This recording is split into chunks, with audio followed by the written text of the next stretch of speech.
Portfolio का। इसमें देखिए ये एक्सपेक्टेड रिटर्न है, ये आपकी एक्चुअल रिटर्न है, और जो आप CAPM से कैलकुलेट करेंगे वो आपकी एक्सपेक्टेड रिटर्न आएगी CAPM से। ये आपकी इंट्रिंसिक वैल्यू हो जाएगी, ये आपकी एक्चुअल वैल्यू हो जाएगी। और अगर परसेंटेज फॉर्म में दिया होगा एक्सपेक्टेड रिटर्न, तो आपका जो भी ज़्यादा होगा, अगर एक्चुअल रिटर्न ज़्यादा होगा तो अंडर वैल्यूड होगा, अगर एक्सपेक्टेड रिटर्न ज़्यादा होगा तो ओवर वैल्यूड होगा, क्योंकि परसेंटेज फॉर्म में दिया। अगर ये अमाउंट फॉर्म में दिया होता रुपीज़ में, तब ये उल्टा हो जाता, तब ये ओवर वैल्यूड हो जाता एक्चुअल रिटर्न, ये एक्चुअल है और ये एक्सपेक्टेड है, और जो है ये अंडर वैल्यूड हो जाता। परसेंटेज और अमाउंट में ये अंतर है। चलिए इस क्वेश्चन को देख लेते हैं। Expected return of beta of two stock given below. Expected return क्या है? 18%, 11%, 15%। बीटा दे रखा है, ये बीटा है, ये एक्सपेक्टेड रिटर्न है।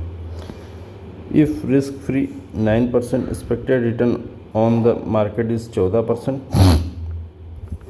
which of the above stock is over, under or corrective value in the market?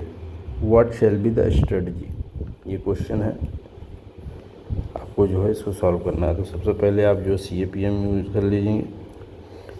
CAPM में आपका risk free plus beta RM minus RF, ठीक है। कितना है यहाँ पर? रिस्क फ्री 9% दे रखा है, 9%। बीटा यहाँ पर दे रखा है 1.7%, और यहाँ पर जो मार्केट रिटर्न कितना 14% दे रखा है, ये 14% है, -9, तो आपका ये हो गया 5% मल्टीप्लाइड बाई 1.7, 8.5 हो गया, 17.5%। ये आपका जो है एक्सपेक्टेड रिटर्न आया, एक्सपेक्टेड रिटर्न, या इसको बोल सकते हैं इंट्रिंसिक वैल्यू। तो अब देखिए इंट्रिंसिक वैल्यू इसकी 17 पॉइंट समथिंग आई है, और इसकी जो है आपको देखना होगा, ये 18 पॉइंट है, ये 17 पॉइंट है।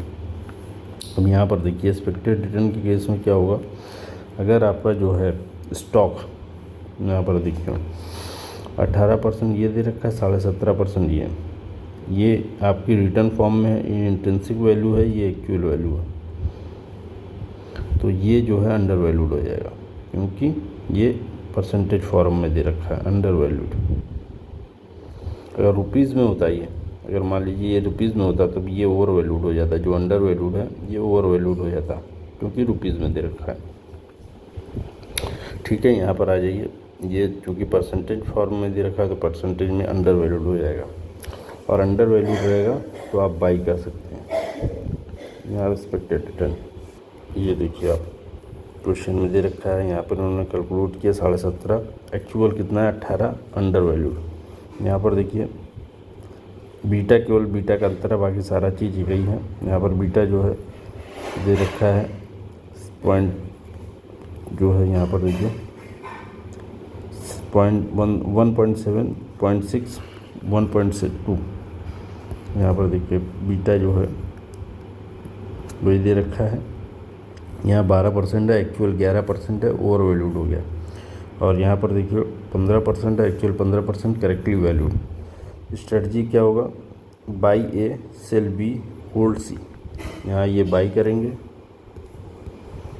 ये बाई करेंगे, ये होल्ड सेल करेंगे, और ये होल्ड करेंगे।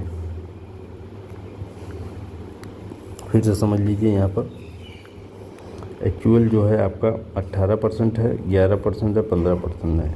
ये आपका इंट्रिंसिक वैल्यू जो है, या आप बोल सकते हैं एक्सपेक्टेड है, CAPM से निकला हुआ कैलकुलेट करके 17.5, 12 और 15। तो यहाँ पर 18 ज़्यादा है तो अंडर वैल्यूड, यहाँ पर कम है तो अंडर ओवर वैल्यूड, और यहाँ बराबर है तो करेक्टली वैल्यूड। यहाँ पे होल्ड करेंगे, यहाँ सेल करेंगे, और यहाँ पे बाई करेंगे।